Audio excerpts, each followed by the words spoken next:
School आणि school bus हा विषय खूप जास्त व्यापक आहे आणि त्याचबरोबर हा विषय खूप महत्त्वाचा आहे। आपण आपले पाल्य कोणासोबत पाठवतोय, तो व्यक्ती योग्य आहे की नाही, त्या व्यक्तीवर आपण विश्वास करावा की नाही, असे अनेक प्रश्न इथे उभे राहतात। आणि हे प्रश्न उद्भवणं साहजिक सुद्धा आहे, कारण सध्याच्या परिस्थितीत आपणाला अशा घटना ऐकायला मिळतात, वाचायला मिळतात की विद्यार्थी किंवा विद्यार्थिनीसोबत अश्लील चाळे करण्यात आले आहे, अभद्र व्यवहार करण्यात आले आहे। हे सर्व खूप चुकीचे आहे आणि या सर्व गोष्टींवर आळा बसणे सुद्धा खूप आवश्यक आहे। स्कूल बससाठी 1997 साली सुप्रीम कोर्टाद्वारे काही नियमावली जाहीर करण्यात आली होती। प्रथमोपचार संचामध्ये आवश्यक सर्व प्रथमोपचार साहित्य व औषधी उपलब्ध असणे गरजेचे आहे। त्याचबरोबर प्रमाणित संस्थेने प्रमाणित केलेले 5 किलोग्रॅम वजनाची ABC प्रकारातील 2 अग्निशामक यंत्र बसविणे गरजेचे आहे। त्यातील एक चालक कक्षामध्ये तर दुसरे संकट समयी बाहेर पडणाऱ्या मार्गावर बसविणे गरजेचे आहे।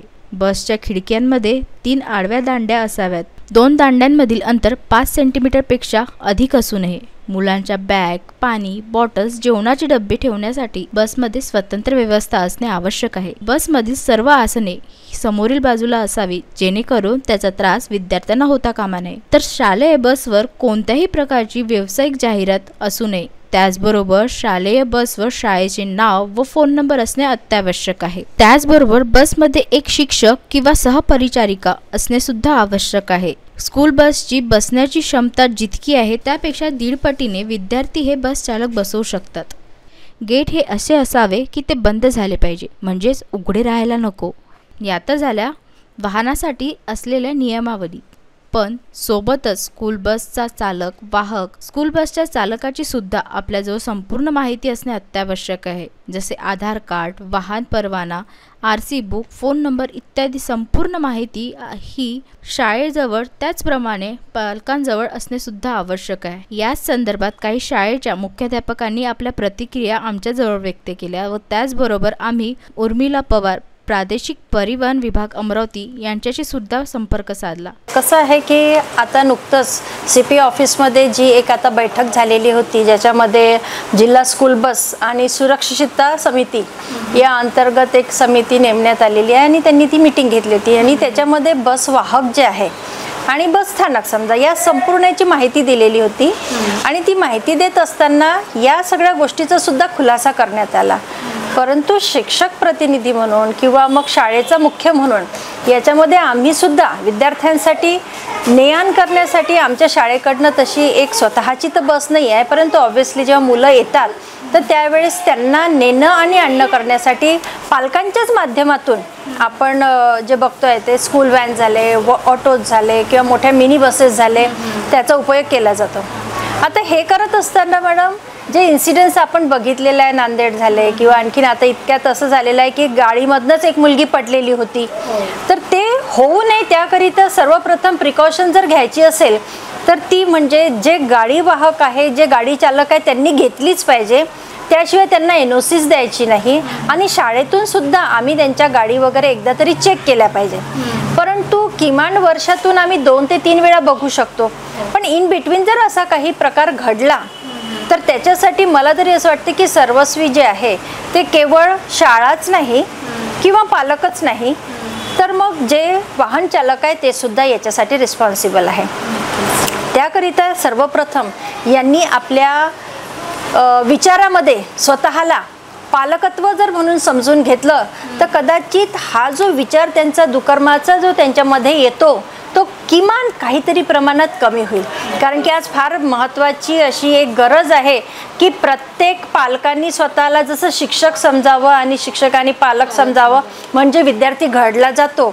तर त्याचसोबत जेव्हा शिक्षणासाठी विद्यार्थी म्हणजे शाळेत येतो आणि नंतर तो त्याचं घेतलेलं शिक्षण पूर्ण करून घरात जातो, त्याच्या मधातला जो दुवा आहे ज्याच्यामध्ये मुलाला ड्रॉप करणं आणि पिकअप करायसाठी जे या आपल्या परिवहनच्या माध्यमातून जे लोक आपल्याला अप्रोच होतात, गाड्यांचा जे उपयोग करून देतात, तिथे मानसिकता ही जी बदलवणं आहे ही त्या चालकाची असणं गरजेचं है। हमारे स्कूल की जो बस है उसमें कुछ नियमावली का उपयोग हम लोग करते हैं। उसमें एक लेडीज़ जो है तो बिठाई जाती है, वो लड़कियों पर वॉच रखने का काम करती है। और कुछ ही दिनों में हम लोग अब उसमें CCTV कैमरा लगाने वाले हैं वाईफाई कनेक्टेड, जिससे हम उसको ट्रेस कर सकें। कुछ अनहोनी घटना है या कुछ इस तरह की मिसबिहेवियर अगर होता है तो वक्त पर उसका हम समाधान कर सकते हैं। तो CCTV कैमरा अगर उसमें लगाया जाए बस में तो ये ज़्यादा उपयोगी होगा। उनके लिए हम एक टाइम लिमिट का एक टाइम टेबल दे देते हैं उनको कि भाई ये टाइम पर आपकी जो बस है ये स्टॉप पर रहेंगी, इस तरह से तुमको आना है। फिर उसी तरह से उनको वक्तन फ़वक्तन इंस्ट्रक्शन दिए जाते हैं कि बच्चों से पोलाइटली बात किया जाए और रफली बोला ना जाए उनसे।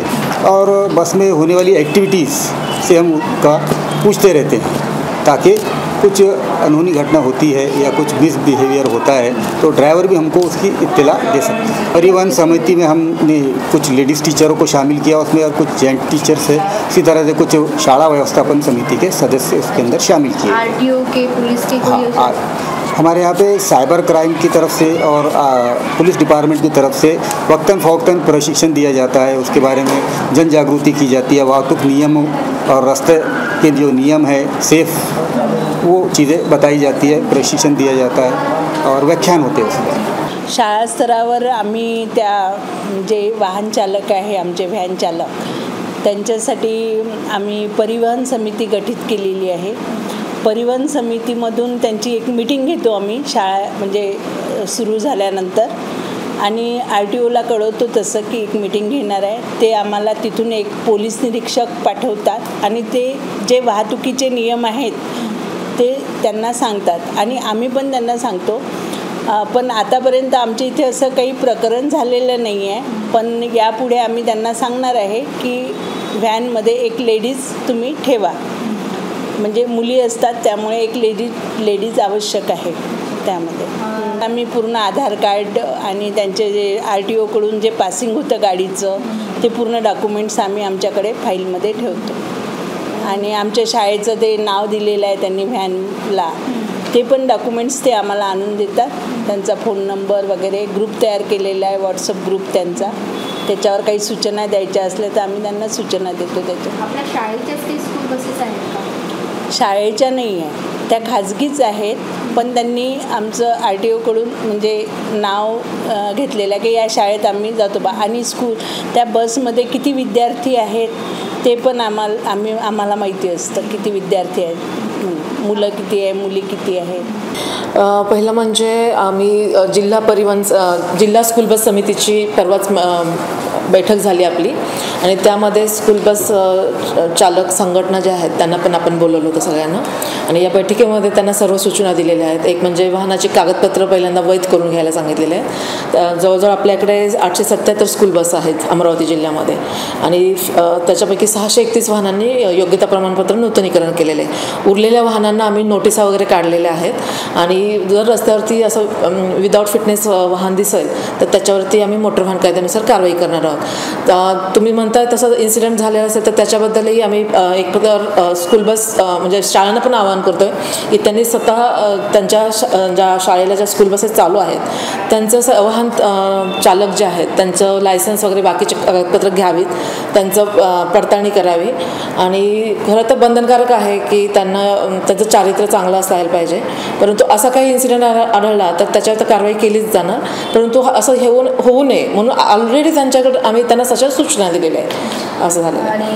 आणि इव्हन आता असं झालं की आम्ही तालुका स्तरावर आमचे अधिकारी पण नेमलेले आहेत, आणि त्यांना परिवहन समितीच्या बैठका घ्यायला सांगितल्या आहेत प्रत्येक शाळांमध्ये, आणि त्या परिवहन समितीच्या बैठकांमध्ये ह्या स्कूल बस चालकांना पण बोलवलं जाईल आणि त्यांचंही प्रबोधन केलं जाईल। नंतर त्यांनी म्हणजे त्यांचं बिहेवियर कसं असायला पाहिजे त्याच्याबद्दलही मार्गदर्शन केलं जाणार आहे। तसंच विद्यार्थ्यांनाही रस्ता सुरक्षेचं मार्गदर्शन केलं जाईल। आणि इव्हन त्यांनी सुद्धा स्वतःच्या सेफ्टीसाठी काय काळजी घ्यायला पाहिजे, म्हणजे असं काही इन्सिडेंट कोणी असं काही वेगळं वागत असेल तर त्यांनी ते धाडस आपल्या शिक्षकांना सांगायचं पण केलं पाहिजे। तर त्यासाठी सुद्धा थोडंसं आम्ही त्या लेक्चर्समध्ये समावेश करतो आहे। जिल्हा परिवहन समितीची आता बैठक झाली आपली, मला वाटते 3 तारखेला झाली, आणि CP साहेब पण होते त्यावेळेस, आणि स्कूल बस संघटना वगैरे त्यांना पण बोलवलं होतं। शिवाय मुख्याध्यापकांना बोलवलं होतं काही शाळांच्या वगैरे, आणि शिवाय बाकी शिक्षण विभागाचे पण प्रतिनिधी होते. त्या शिक्षण विभागाकडून पण तशा त्यांना सूचना दिल्या आहेत आणि सर्व शाळांमध्ये परिवहन समित्या स्थापन केल्या पाहिजेत, त्याबद्दल त्यांना सांगितलेलंच आहे. इव्हन जरी मुलं स्कूल बसने येत नसतील तरी त्या शाळांमध्ये पण परिवहन समिती असावी. तर त्या संदर्भात शिक्षण विभागाला पण त्यांच्या स्तरावरून सूचना देण्याचे आम्ही सांगितलेलं आहे. आणि शिवाय आमचे जे आमचे अधिकारी हे प्रत्येक तालुक्यामध्ये नियंत्रण अधिकारी म्हणून आहेत. तर त्यांना पहिल्यांदा सूचना केल्या आहेत की जिथे स्कूल बसने मुलं येतात पहिल्यांदा त्या शाळा टॅप करून अशा शाळांमध्ये पहिल्यांदा स्कूल बस परिवहन समितीची आपली मीटिंग करून घ्यायला. आणि त्या मीटिंगमध्येच एकतर शिक्षकांना मुख्याध्यापक असणार आहेत, शिक्षण विभागाचा प्रतिनिधी असणार आहे, नंतर पोलीस विभागाचा प्रतिनिधी असणार आहे, आमच्या विभागाचा प्रतिनिधी असणार आहे, आणि शिवाय डेपो मॅनेजर असतात आपले एस टी महामंडळाचे, तर त्यांना पण सूचना केलेल्या आहेत. त्यांचा पण समावेश असतो अशा परिवहन समितीमध्ये. त्या लोकल ॲडमिनिस्ट्रेशन त्यांचा सहभाग असतो. तर अशा परिवहन समितीच्या बैठका घ्यायला सांगितलेल्या आहेत. त्याप्रमाणे काही शाळा आम्हाला लेटर्स पाठवतात की आमच्या शाळेमध्ये परिवहन समिती स्थापन केलेली आहे, तिची बैठक घेण्यात येते. त्याप्रमाणे त्या तालुक्यातले अधिकारी तिथे जाऊन मग बैठका घेणार आहेत. सिटिंग कॅपॅसिटीच्या 1.5 त्यांना मुलांची वाहतूक करण्यासाठी परमिशन आहे. म्हणजे सपोज 9 असतील तर त्यांना 4 किंवा 5 त्याच्यापेक्षा जास्त घेऊ शकतात, 1.5 म्हणून, किंवा 6 सिटिंग कॅपॅसिटी असेल तर 9 करू शकतात ते. तर ते कायद्याने त्यांना अलाउड आहे. त्याच्यापेक्षा जास्त आढळले तर मोटर वाहन कायद्यानुसार त्यांच्यावर कारवाई केली जाईल. ॲक्च्युली काही शाळांमध्ये कसं असतं, म्हणजे इव्हन बाहेरच्या शहरामध्ये, की एक म्हणजे शाळाच त्यांना GPS कनेक्टर करतात, इव्हन त्यांचं लोकेशन आपल्याला ट्रेस करता येतं. तर तशी काही सूचना केलेल्या होत्या आपण मागे पण, तर त्या काहींनी अंमलबजावणी केली आहे असं म्हणतात. आता आम्हाला चेकिंग करताना ते आढळून येईल की तशी केल्या नसेल तर मग त्यांच्यावर कारवाई होऊन जाईल. ज्या शाळेचे विद्यार्थ्यांची वाहतूक ज्या वाहनामधून होते त्या वाहनांचं सर्व कागदपत्र आणि हे सगळ्या गोष्टी त्यांच्याकडे असल्याच पाहिजेत. इव्हन वाहन चालकाचं लायसन्स पण शाळेकडे असलं पाहिजे. कारण असं काही कोणी करताना आढळलं तर त्याच्या वाहन चालकाचा परवाना जो आहे त्याच्यावर तर आम्हाला कारवाई करता येते, शिवाय परवान्यावरती पण कारवाई करता येते. इव्हन त्याला त्याप्रमाणे ते तर होईलच.